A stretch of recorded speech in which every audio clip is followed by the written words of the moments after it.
Assalomu alaykum hurmatli talabalar. O'tirishingiz mumkin. Hurmatli talabalar, bugun tarix bilan tanishuv ko'rsatuvimizning asosiy mavzusi O'zbekistonning eng yangi tarix fanidan yangi O'zbekistonda amalga oshirilayotgan islohotlar 2017-2021 yillarda O'zbekiston Respublikasini rivojlantirishning harakatlar strategiyasi mavzusi haqida sizlar bilan suhbat quramiz. Xo'sh, bugungi mavzumizning rejasi quyidagicha bo'ladi. Birinchi, O'zbekiston Respublikasini yanada rivojlantirish bo'yicha harakatlar strategiyasi. Ikkinchisi, harakatlar strategiyasining dastlabki natijalari. Ushbu mavzuni boshlashdan oldin muhtaram prezidentimiz O'zbekiston Respublikasi Prezidenti Shavkat Mirziyoyevning Vazirlar Mahkamasining kengaytirilgan majlisidagi ma'ruzasini 2017-yil 6-yanvardagi ma'ruzasini keltirib o'tishni joiz deb bildim. Eng muhim vazifamiz mamlakatimizda tinchlik va farovonlikni mustahkamlash, odamlarni, xalqimizni hayotdan rozi qilishdan iborat. Buning uchun el yurtimiz avvalo biz rahbarlarning faoliyatidan rozi bo'lishi kerak. Buning uchun har bir rahbar o'z aravasini o'zi tortishi, o'z sohasidagi ishlarni ahvoli uchun o'zi shaxsan javob berishi kerak. Shundan keyin jamiyatimizda o'zgarish bo'ladi, rivojlanish bo'ladi deb aytgan edilar. Ana prezidentimizning 2017-yil 16-yanvardagi Vazirlar Mahkamasining yig'ilishida so'zlagan ushbu nutqi harakatlar strategiyasi uchun dasturul amal bo'lib desak to'g'ri bo'lar edi. O'zbekiston Respublikasi Prezidenti Shavkat Mirziyoyevning 2017-yil 7-fevraldagi O'zbekiston Respublikasini yanada rivojlantirish bo'yicha harakatlar strategiyasi to'g'risidagi farmoniga asosan 2017-2021 yillarda O'zbekistonni, yangi O'zbekistonni rivojlantirishning 5 ta ustuvor yo'nalishi bo'yicha harakatlar strategiyasi tasdiqlandi.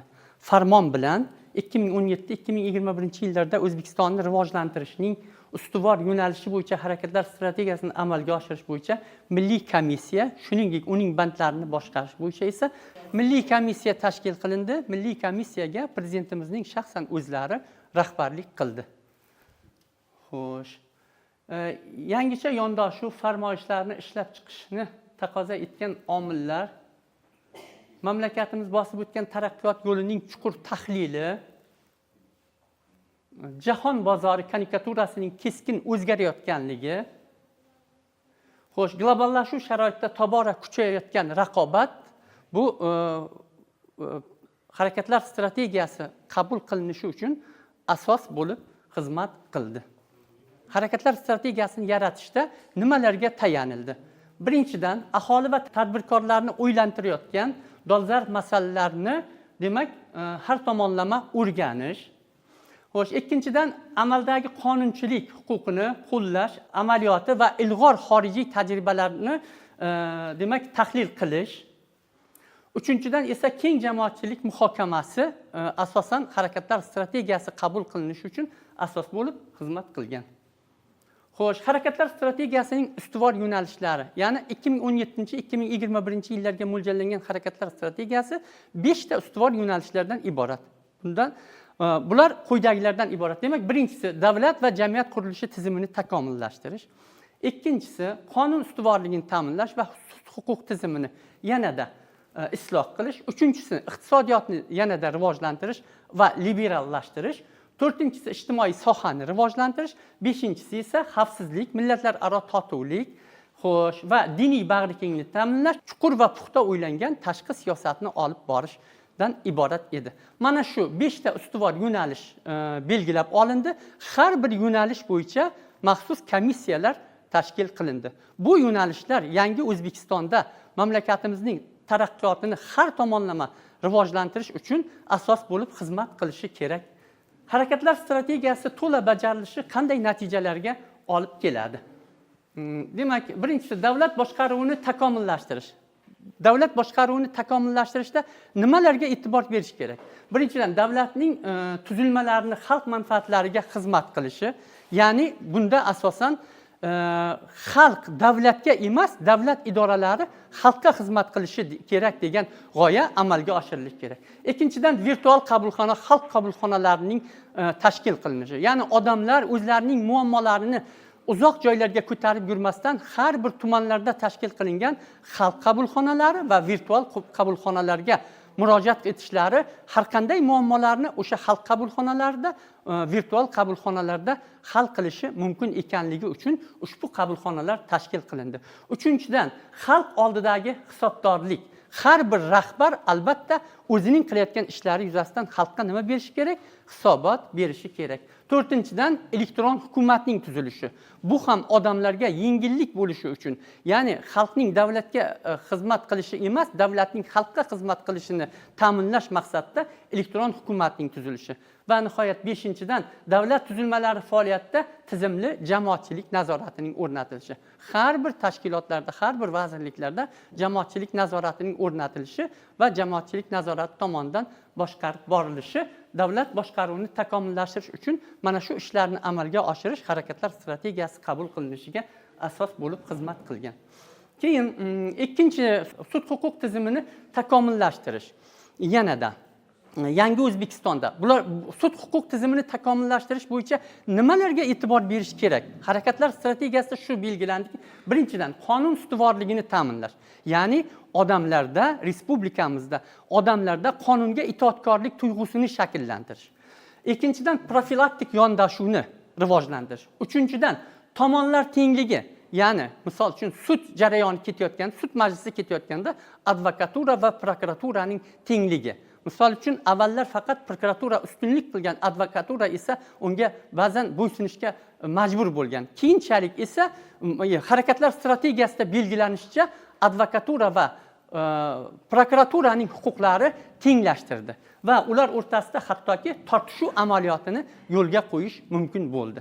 Demak, sudning kafolatli mustaqilligi, sud hokimiyat asosida to'laqonli mustaqillikka erishishi kerak edi. Bu o'sha harakatlar strategiyasida belgilab qo'yilgan. Keyingisi tortishuv amaliyoti, ya'ni advokatura va prokuratura o'rtasidagi sudlarda tortishuvning yo'lga qo'yilishi va nihoyat 6-si odil sudlovga erishish. Demak, maqsad hech bir o'sha sudlarning to'laqonli erkinligi va odamlarning jabr ko'rmasligi uchun, begunoh odamlarning jabr ko'rmasligi uchun odil sudlovga erishish harakatlar strategiyasining, demak, 2-banddagi asosiy vazifa qilib belgilab qo'yilgan. Xo'sh, uchinchisi iqtisodiyotni takomillashuvi, ya'ni iqtisodiyotni rivojlantirish va yanada liberallashtirish, ya'ni erkinlashtirish. Hammangiz bilasiz, mamlakatning asosiy qon tomiri bu iqtisodiyot hisoblanadi. Iqtisodiyotni rivojlantirmasdan turib boshqa sohani rivojlantirish mumkin emas. Shuning uchun ham iqtisodiyotni rivojlantirishda harakatlar strategiyasida nimalarga e'tibor berish kerakligi asosan ko'rsatib o'tilgan. Bunda birinchidan, tadbirkorlikka keng yo'l. Chunki rivojlangan mamlakatlar tajribasini o'rganganimizda barcha rivojlangan mamlakatlarda iqtisodiyotni rivojlantirishning bosh omili tadbirkorlikni rivojlantirish bo'lgan. Bunda kichik va o'rta biznesni rivojlantirish, tadbirkorlikni rivojlantirish asosiy vazifa qilib bizning mamlakatimizda ham belgilab olindi. Ikkinchidan, iqtisodiyotning liberallashtirilishi, ya'ni iqtisodiyot erkinlashtirilishi kerak. Iqtisodiyot ustidan davlatning hukmronlik qilish siyosatini pasaytirish. Iqtisodiyot qanchalik liberal bo'lsa, qancha erkin bo'lsa, u rivojlanish uchun shuncha qulay bo'ladi. Uchinchidan, diversifikatsiya qilish. Ya'ni iqtisodiyotni diversifikatsiya qilish. Diversifikatsiya qilish nima? Bozor iqtisodiyoti sharoitida har qanday korxona raqobatbardosh bo'lishi kerak. Har qanday raqobatga chidash berishi kerak. Diversifikatsiyaning ma'nosi nima? Diversifikatsiyaning ma'nosi shuki, har qanday korxona bozor iqtisodiyoti sharoitida agar bitta mahsulot ishlab chiqarish bilan cheklanib qoladigan bo'lsa, raqobatga bardosh bera olmaydi. Bunday korxona sinishi mumkin. Shuning uchun ham har qanday korxonalarni ham qishloq xo'jaligida ham sanoatda diversifikatsiya qilish, ya'ni 2 va undan ortiq tovarlar ishlab chiqaradigan korxonalar tashkil qilish asosan iqtisodiyotni rivojlantirishning eng asosiy vazifasi qilib qo'yildi. Chunki bozorda uning qaysi bir tovari o'tmay qolganda ikkinchi bir tovari, ikkinchisi o'tmay qolganda uchinchi bir tovari xaridorgir, bozorgir bo'lishi mumkin. Bunda esa korxona har qanday raqobatga bardosh beradi, u sinmasligi mumkin. Uchinchisi, qulay investitsiya muhiti. Ya'ni harakatlar strategiyasida eng asosiy e'tibor berilgan narsa bu qulay investitsiya muhitini yaratish. Tarixdan ma'lum yoki rivojlangan mamlakatlarning tajribasidan bizga ma'lumki, hech bir mamlakat yakka o'zi rivojlana olmaydi. U albatta jahondagi juda ko'plab mamlakatlar bilan iqtisodiy aloqalarni yo'lga qo'ygandagina rivojlanadi. Boshqa mamlakatlar bilan jahondagi rivojlangan yoki rivojlanayotgan mamlakatlar bilan iqtisodiy aloqalarni yo'lga qo'yish uchun esa albatta mamlakatda qulay investitsiya muhiti vujudga kelishi kerak. Chunki har qanaqangi chet mamlakatlardan investitsiya kiritayotgan, mamlakatimizga investitsiya kiritayotgan investorlar mamlakatimizdagi muhitning yoki bo'lmasam qulay investitsiya jozibadorligi mavjud ekanligini bilan birinchi navbatda qiziqadi.